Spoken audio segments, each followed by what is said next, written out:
Welcome back. A national jobs bank will be launched in a few months to advertise vacancies in the employment pass category, that is, foreign professionals working in Singapore. But the acting Manpower Minister tells us that he would ultimately like to see the jobs bank becoming the go-to portal for all work categories.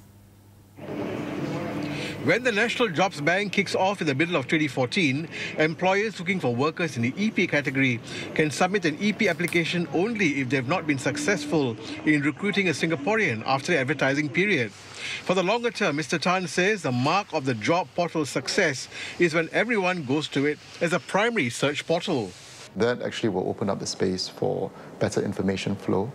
And I think what's also useful for us, certainly in terms of data mining, to understand trends, to understand needs. We are looking forward to it. Keeping it simple, I think we are in the process of constructing that. We need to test it. Obviously, we're also gathering feedback from other job portals, working closely with them to get their inputs. And then from there on, after that, as it unfolds, what else could we do with that particular platform? Obviously, this raises concern with existing jobs portal.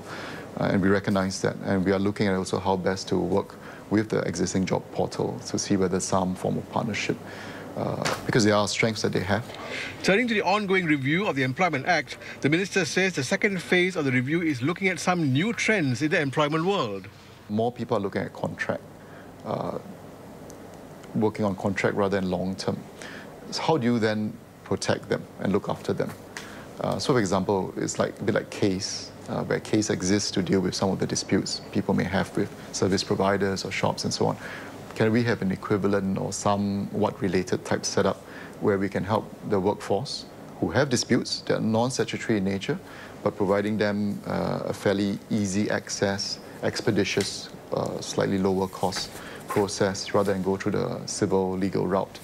The ministry expects to complete work on the second phase of the Employment Act review in the next 1 to 2 years.